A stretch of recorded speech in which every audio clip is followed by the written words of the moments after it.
Hello friends, welcome to my channel mobile repairing. आज की इस वीडियो में हम मोबाइल हार्डवेयर ट्रेनिंग का लेसन 54 बनाने वाले हैं, जिसके अंदर हम 3G नेटवर्क के ऊपर बात करने वाले हैं। मतलब किस तरह से हमारे फ़ोन के अंदर 3G नेटवर्क का जो सेक्शन होता है वो वर्क करता है। इससे पहले हमने फर्स्ट जनरेशन और सेकेंड जनरेशन नेटवर्क के ऊपर बात करी थी, जो कि एक बिल्कुल बेसिक लेवल का नेटवर्क था।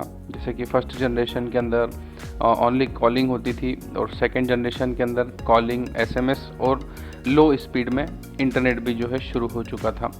अब हम थर्ड जनरेशन मतलब 3G नेटवर्क के ऊपर बात करने वाले हैं। तो ये किस तरह से वर्क करता है और फ़ोन में हम किस तरह से इसके फॉल्ट को ट्रैक कर सकते हैं, उसको समझने के लिए हमें इसका थ्योरी पोर्शन कंप्लीट करना होगा। तो इस वीडियो को लास्ट तक ज़रूर देखिएगा। सब्सक्राइब कीजिए हमारे YouTube चैनल को और बेल आइकन को प्रेस कीजिए हमारे लेटेस्ट वीडियो के नोटिफिकेशन के लिए। आपके सामने यहाँ पर एक सैमसंग का गैलेक्सी Y S53610 फ़ोन का PCB आपको देखने को मिल रहा है। और आप देख सकते हैं इसमें यहाँ पर ये जो इस बाउंड्री के अंदर है ये हमारा नेटवर्क सेक्शन है, और जो साइड में आप देख सकते हैं तो यहाँ पर हमारा पावर, मेमोरी और CPU सेक्शन है। तो यहाँ पर हमारा पूरा जो है नेटवर्क सेक्शन है। अब जो हमारा थर्ड जनरेशन होता है उसमें और पहले के फर्स्ट और सेकेंड जनरेशन में क्या डिफरेंस होता है, सबसे पहले हम उसको समझेंगे। देखिए, 3G नेटवर्क जो होता है वो भी 3 कैटेगरी में होता है। सबसे पहले एक जो 3G नेटवर्क की स्टार्टिंग हुई थी उस पर बेसिकली 2 टाइप से जाना जाता था। UMTS universal mobile telecommunication system, WCDM है, wide band code division multiple access. अब जो हमारा 3G की स्टार्टिंग जब हुई थी तो उसके अंदर जो हमारा स्पीड हुआ करती थी अपलिंक और डाउनलिंक। मतलब देखिए, जो भी हमारा कॉलिंग होता है या इंटरनेट का हम यूज़ करते हैं तो उसमें जो हमारा सिग्नल्स जो आते हैं और जाते हैं उसे अपलिंक और डाउनलिंक कहा जाता है। तो अपलिंक 400 kbps से मैक्सिमम 2 Mbps डाउनलिंक तक होती थी, जो 3G के अंदर स्पीड होती थी। क्योंकि आपको पता होगा हमने इससे पहले जो 2G के बारे में बताया था। अगर आपको 2G के बारे में पता नहीं है तो इससे पहले का वीडियो आप ज़रूर देखिएगा। तो जो हमारा 3G नेटवर्क होता है उसमें अपलिंक 400 kbps और डाउनलिंक जो होती थी वो 2 Mbps तक होती थी। और 3G नेटवर्क के अंदर हम वीडियो कॉलिंग कर सकते थे, वीडियो स्ट्रीमिंग कर सकते थे, और इंटरनेट जो था वो थोड़ा फास्ट हो गया था। क्योंकि जो हमारा फर्स्ट जनरेशन फ़ोन था उसके अंदर सिर्फ कॉलिंग होती थी, और जो हमारा सेकेंड जनरेशन फ़ोन होते थे उसके अंदर कॉलिंग के साथ में SMS और इंटरनेट की कुछ लिमिटेड स्पीड्स हमें मिल जाया करती थी। और उसके बाद में अगर हम फ़ोन में अगर इसके सिग्नल की बात करें, सिंबल की बात करें, तो वहाँ पे हमें 3G देखने को मिलता है। जिन भी जो 3G फ़ोन होते हैं तो उसके अंदर हमें 3G का साइन देखने को मिलता था। उसके बाद में 3G को थोड़ा सा अपग्रेड किया गया। अपग्रेड करने के बाद ये 3.5G बन गया और इसके अंदर HSPA लिखाने लग गया, और इसका जो सिंबल होता है वो H होता है। इसका फुल फॉर्म आप देख सकते हैं यहाँ पर, हाई स्पीड पैकेट एक्सेस। और इसकी अगर हम स्पीड की बात करें तो इसमें अपलिंक जो है वो 5 Mbps तक होती थी, और डाउनलिंक जो होती है वो 14.42 Mbps तक। मतलब कि जो हमारा 3G नेटवर्क जो पहले आया था उसके बाद जो थोड़ा सा इसे अपग्रेड किया गया तो उसमें स्पीड भी जो है काफ़ी ज़्यादा इसमें बढ़ गई थी। और इसके अंदर इन्हेंस्ड WCDMA टेक्नोलॉजी को यूज़ किया गया था, जिस वजह से मतलब थोड़ी सी टेक्नोलॉजी एडवांस थी, जिस वजह से इसकी स्पीड अपलिंक और डाउनलिंक दोनों में ही बढ़ गई थी। उस वजह से हम वीडियो कॉलिंग जो है थोड़ी सी अच्छी हो गई थी, और लाइव वीडियो स्ट्रीमिंग और इंटरनेट की भी परफॉर्मेंस में थोड़ा सा अंतर आ गया था। क्योंकि जो पहले सिर्फ 3G था इसके अंदर जो हमारा YouTube की जो हम वीडियोस देखा करते थे तो उसके अंदर बफरिंग होता था बहुत ज़्यादा। जिन भी लोगों ने अगर पहले 3G फ़ोन को यूज़ किया है और उसमें YouTube की वीडियोस अगर देखते होंगे तो उन्हें पता है कि पहले जब हम 3G नेटवर्क यूज़ करते थे उस समय हमारे वीडियो YouTube की जो वीडियोस होती थी उन्हें बफरिंग में बहुत ज़्यादा टाइम लगता था। थोड़ी वीडियो प्ले होती थी, फिर बफरिंग होती थी, मतलब वो वीडियो लोड होती थी, फिर प्ले होती थी, फिर थोड़ा बफरिंग होता था। लेकिन जब 3.5G आया, मतलब 3G को जब अपडेट करके HSPA मोड पर लाया गया, तब थोड़ा सा बफरिंग का जो है वो टाइम कम हो गया था, या बहुत सी बार नहीं भी हुआ करता था। लेकिन फिर भी इसमें भी कुछ खामियां थी, तो इसे भी थोड़ा सा और अपग्रेड किया गया, जिसे 3.7G कहा गया।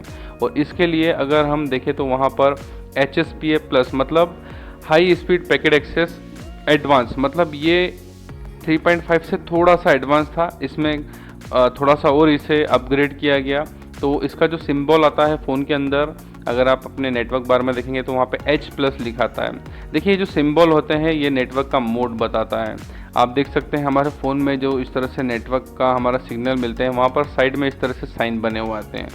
तो 2G के लिए 2 या E इस तरह से लिखा आता था, ऐसे 3G के लिए 3G और 3.5G के लिए H और 3.7G के लिए H+।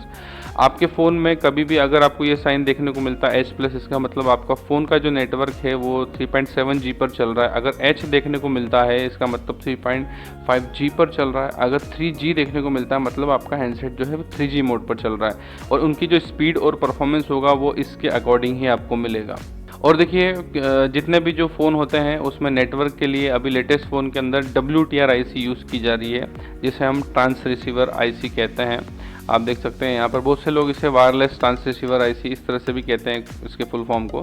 तो इस तरह से अभी के जो लेटेस्ट फ़ोन है 3G 4G, इन फ़ोनों के अंदर आपको यही वाली IC देखने को मिलेगी। BGA के हिसाब से अलग अलग IC आती है, हमने आपको सैम्पल के लिए एक IC यहाँ पर दिखाई।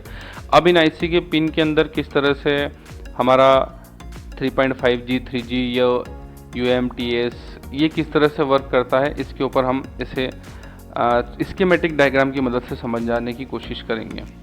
ये देखिए हमने यहीं पर सैमसंग का जो 5360 मतलब 5360 मॉडल जिसे गैलेक्सी Y के नाम से जानते हैं, उसकी जो नेटवर्क IC जो ट्रांस रिसीवर WTR IC है उसका स्कीमेटिक हमने आपके सामने यहाँ पर ओपन किया हुआ।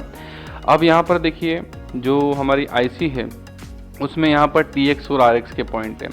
अब इसे अगर आप ध्यान से देखेंगे, जैसे सबसे पहले ऊपर जो K2 बॉल है, देखिए ये जो K2 J1 G1 है, इसको समझने के लिए आपको स्कीमेटिक्स के चैप्टर्स देखने होंगे, जिसकी सीरीज़ जो है 201 से स्टार्ट हुई है। ये चैप्टर 54 है, लेकिन हमने स्कीमेटिक्स के जो चैप्टर थे वो पहले ही रिलीज़ कर दिए हैं, जो कि 201 से लेकर 210 तक के 2 लेसन्स हमने पहले ही अपलोड कर चुके हैं। तो इसको समझने के लिए आप पहले उस लेसन्स को ज़रूर देखिएगा। तो फ्रेंड्स देखिए यहाँ पर आप देख सकते हैं इसके अंदर जो K2 लिखा हुआ है उस लाइन में आप देख सकते हैं यहाँ पर लिखा हुआ है UMTS 2100, मतलब ये 2100 मेगाहर्ट्ज़ की TX की मतलब ट्रांसफ़र की लाइन है। और आप देखेंगे यहाँ पर UMTS 900 TX मतलब ये हमारी 900 मेगाहर्ट्ज़ की लाइन है, ये हमारी 2100 मेगाहर्ट्ज़ की लाइन है। उसके बाद में यहाँ पर आप जो नीचे GSM की लाइन देख रहे हैं, तो इस तरह से हमारे जो सिम के, आपको याद हो जो हमने इससे पहले का जो लेसन लिया था फर्स्ट जनरेशन सेकेंड जनरेशन, हमने उसमें बताया था कि कुछ सिम 800 मेगाहर्ट्ज़ पर चलती हैं, कुछ 850 मेगाहर्ट्ज़ पर चलती हैं, कुछ 900 पर चलती हैं, कुछ 1800 पर चलती हैं, कुछ 1900 मेगाहर्ट्ज़ पर चलती हैं।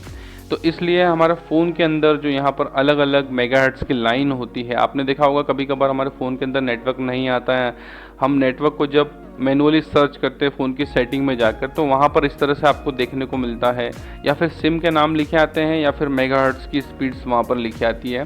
तो इस तरह से हमारे हर फ़ोन की लाइन जो होती है अलग अलग होती है। अभी यहाँ पर अगर आप इसे देखेंगे तो ये TX HB2 लिखा है, इसका मतलब ये हाई बैंड के लिए है। उसके बाद यहाँ पे जो LB आपको देखने को मिल रहा है ये लो बैंड के लिए, क्योंकि जो हमारा 900 मेगाहर्ट्ज़ होता है वो लो बैंड होता है और 2100 मेगाहर्ट्ज़ जो होता है वो हाई बैंड होता है। तो इस तरह से अगर आपकी कभी किसी फ़ोन में कोई इशू आपको देखने को मिलता है कि आपकी 900 मेगाहर्ट्ज़ की सिम वर्क नहीं कर रही है लेकिन आपकी 2100 मेगाहर्ट्ज़ की सिम वर्क कर रही है, इसका मतलब यह है कि आपको TX और RX के अंदर 900 मेगाहर्ट्ज़ की लाइन को चेक करना है।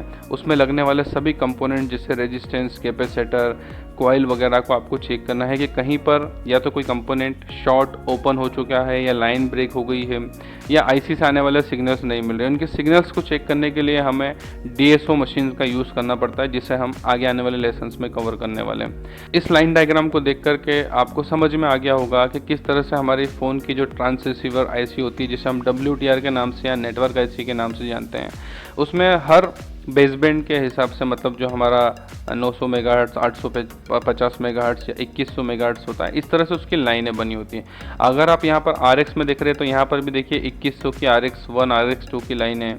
उसके अलावा 850 की भी यहाँ पे RXN और P मतलब नेगेटिव और पॉजिटिव की लाइन है।